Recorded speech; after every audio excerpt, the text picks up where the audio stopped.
Nah, agar kita tidak terjatuh ke dalam kezaliman, sedapat mungkin sebelum kita jual barang kita, baik itu tanah atau apa, kita jelaskan semaksimal mungkin.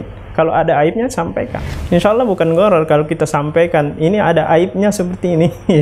Memang ada aibnya. Ya misalkan. Yang penting kita tidak berbohong, kemudian kita lebih-lebihkan, ini yang tercela.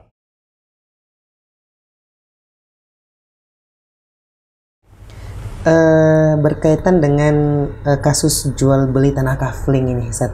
Ya. Jadi kalau misalnya pembeli sudah akad, kemudian pembeli tidak tahu nominal biaya surat-suratnya, Ustaz, biaya persuratan atau administrasi lah. Yang dia tahu itu hanya biaya yang ditanggung oleh pembeli. Apakah ini tidak termasuk gharar, Ustaz? Karena kan tanah saja yang kita jual, yang penting jelas harga dan ukuran tanahnya. Tapi biasanya ada tambahan biaya-biaya untuk persuratannya itu, Ustaz. Baik. Ya. Tidak termasuk gharar kah ini, Ustaz? Ya. Agar kita terlepas dari gharar, ya gharar itu artinya ketidakjelasan. Ya, ketidakjelasan. Maka tanah tersebut harus dijelaskan. Pemilik sebelum menjualnya harus disampaikan.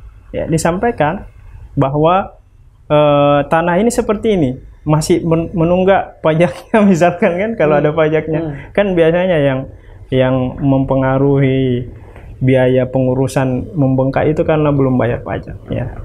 Sudah kita sebutkan beberapa kali bahwa di antara anjuran jual beli adalah kita jual beli dengan cara jujur, ya. Di antara anjuran agar terhindar dari kezaliman, nah lagi-lagi seperti itu. Di antara anjuran agar kita melakukan keadilan adalah kita menjual barang sejelas mungkin, ya, terhindar dari gharar. Itu salah satu fungsi agar kita terhindar dari gharar, hikmah, ya, agar kita tidak terjatuh pada kezaliman. Nah, agar kita tidak terjatuh ke dalam kezaliman, sedapat mungkin sebelum kita jual barang kita, baik itu tanah atau apa, kita jelaskan semaksimal mungkin. Kalau ada aibnya, sampaikan. Insya Allah bukan gharar kalau kita sampaikan, ini ada aibnya seperti ini. Memang ada aibnya. Ya misalkan, ini ada HP saya, ternyata ada second, ya. Di antara masalahnya seperti ini, kan boleh dong. Ya. Yang penting kita tidak berbohong, kemudian kita lebih-lebihkan, ini yang tercela, ya. Jadi agar kita terhindar dari penjualan yang gharar, ya, termasuk dalam jual beli tanah, adalah sedapat mungkin kita sampaikan, ini harga tanahnya seperti ini, ya. Kalau pengurusannya mungkin akan berbeda karena kira-kira perkiraannya seperti ini, karena kan pengurusan bukan domain penjual lagi, ya. Biasanya kan berhubungan dengan pihak lain, ya, pihak ketiga atau pemerintah dalam hal ini, dalam hal pengurusan dan seterusnya.